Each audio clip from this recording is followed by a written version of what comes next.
Weight loss colourful vegetable soup. Virajpur नामक गांव में ज्यादातर लोग मोटे रहते थे।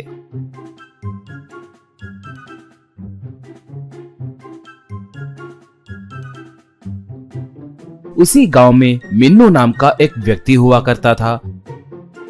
वो जंगल में रहने वाले आदिवासी लोगों से दोस्ती करता था। वो जब कभी भी वहां जाता तो वो लोग उसे अच्छा शहद, तरह तरह के आयुर्वेदिक दवाइयां, जड़ी बूटियां देते थे। मिन्नू उन्हें लेकर कम दाम में ही लोगों को बेचता था।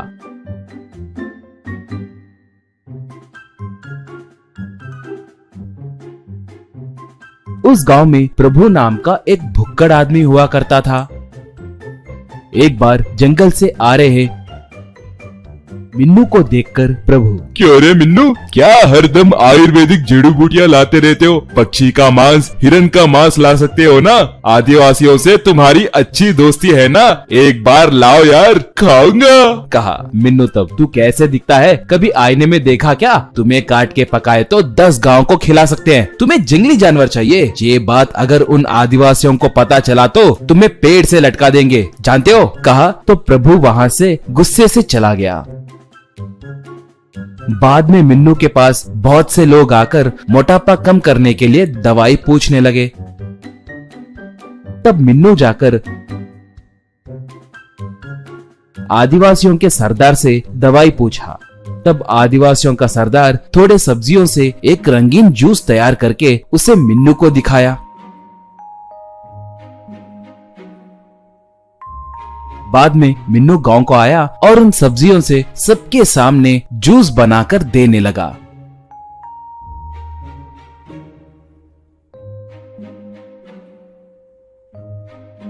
उसे पीने के बाद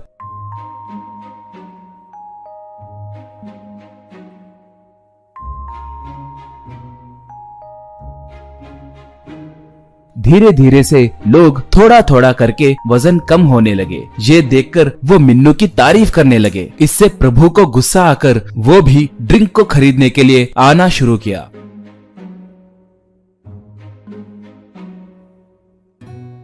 मगर वो वजन घटाने पे ज्यादा ध्यान रखे बिना जानबूझकर बिरयानी खाते हुए और मोटा बन गया।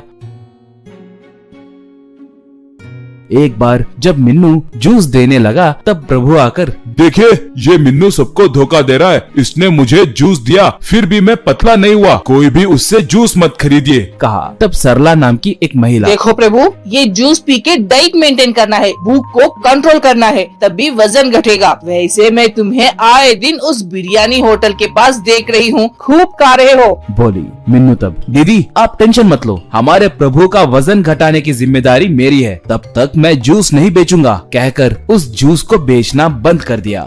अगले दिन मिन्नू प्रभु से जंगली जानवरों का मांस खिलाऊंगा कहकर उसके लिए आदिवासियों के पास जाना है कहा। तब प्रभु बहुत खुश होकर मान गया। वो लोग आदिवासियों के पास जाने के बाद आदिवासियों के नायक से मिले। तब उनका नायक प्रभु को रंगीला जूस दिया। बाद में एकदम से उसके ऊपर अपना फालतू चीता को छोड़ दिया। बस चीता उसे खाने के लिए आते देख प्रभु मारे डर के एकदम से भागना शुरू किया।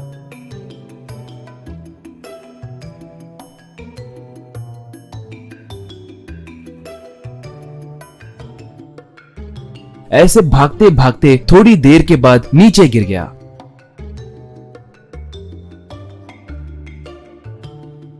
चीता को उस पे वार करते देखकर नायक ने उसे रोक दिया। प्रभु मिन्नू से, हिरन का मांस खिलाऊंगा बोलकर अब मुझे मारने देख रहे हो क्या? मैं हमारे गांव जाऊंगा, मुझे छोड़ दो यार। कहा। तब आदिवासियों का नायक, देखो बेटा, जो भी इस जंगल में एक इच्छा के साथ आएगा तो वो पूरा होने के बाद ही जाएगा। उतना ही नहीं, हमारे परंपरा के अनुसार जो भी जिस जानवर को खाना चाहते हैं उसे ही उसका शिकार करना होगा। तब तक आपका भोजन सिर्फ ये जूस ही है। कहा।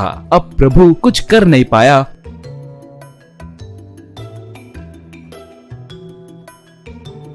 और वो खरगोश के पीछे, हिरन के पीछे भागना शुरू किया।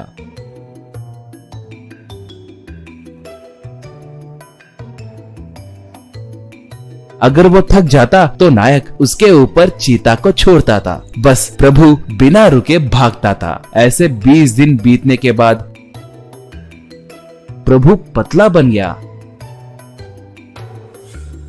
आखिर में वो बहुत मेहनत करके एक जंगली मुर्गी को पकड़ पाया। वो लोग उसे पकाकर प्रभु को दिए। उसे खाने के बाद मिन्नू प्रभु को लेकर गांव को आया। पतला हुए प्रभु को देखकर गांव वाले आश्चर्य में पड़ गए। अब गांव में का एक आदमी प्रभु के पास आया और अरे प्रभु, तुम कितने किस्मत वाले हो, बहुत जल्दी वजन घटाए। यार पैसे चाहे जितना भी खर्च हो, मैं भी तुम्हारे जैसे आदिवासियों के पास जाके वजन घटाऊंगा। कहा। प्रभु तब नहीं, बिल्कुल मत जाना। इस गांव में कोई भी वहाँ जाने की सोचो भी मत। आराम से घर में बैठकर जूस पीते हुए वजन घटाइए। मेरी बात समझिए। बाप रे, जूस पिलाकर हम पर चीता छोड़कर पूरा जंगल भगाते हैं, वो नरक है। प्लीज यार, कोई मत जाओ, प्लीज भाई। कहकर रोते हुए बैठ गया। ये देखकर मिन्नू एकदम से हंसने लगा।